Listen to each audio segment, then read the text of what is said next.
табиату манзараҳои зебоию дилфиреб, иқлими мусоид ва мавзеъҳои таърихии ноҳияи Муъминобод бахусус чилдухтарон имкон фароҳам меорад, ки соҳаи сайёҳӣ ҳамчун бахши судовари иқтисоди миллӣ рушду инкишоф кунад.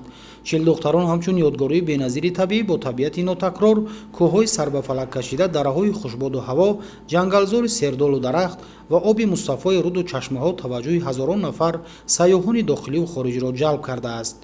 ин мавзеъ дар ҳама фаслҳои сол, хоса ин шабрӯзҳои фасли баҳор, зебогии нотакрор дошта, қалби ҳар як бинандаро офаридаҳои табиӣ ва манзараҳои дилрабояш тасхир месозад. барои фароҳам овардани шароити арзанда ҷиҳати қабули сайёҳон дар мавзеи чилдухтарон инфраструктури зарурӣ бунёд карда шудааст, ки дорои имконоти васеъи истироҳату фароғат аст. аз тамошогаҳи навбунёд, ки дар баландӣ мавқеъ гирифтааст, табиати дилфиреби мавзеи чилдухтарон ба назар намоён аст.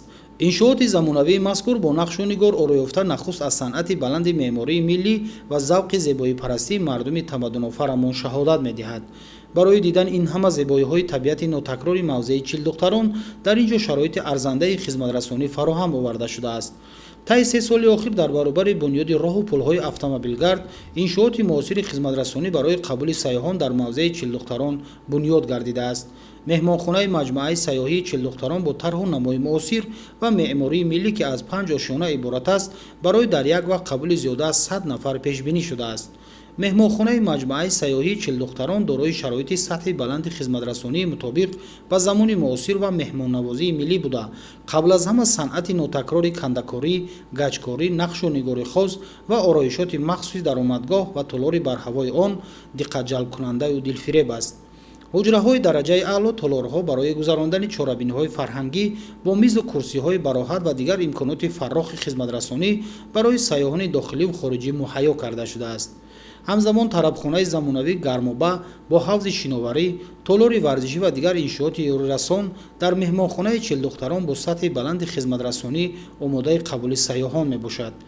меҳмонхона дар як мавзеи басу зебои чилдухтарон ҷойгир аст, ки аз шафати он оби мустафои чашмаҳо гузашта манзараҳои дилфиребаш баръало ба назар мерасад.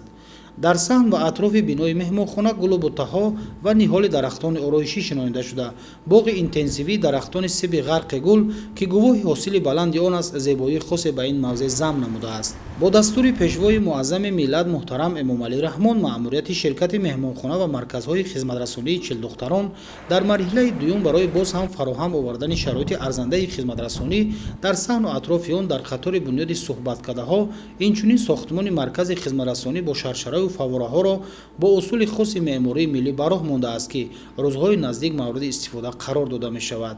хонаҳои ба урфу одат ва анъанаҳои хоси мардуми фарҳангофару кӯҳантамаддунамон дар шафати меҳмонхона бунёд гардида низ аз шумори инфраструктури диққатҷалбкунандаи сайёҳӣ аст, ки чунин шароит дар иншооти дигари соҳа назир надорад.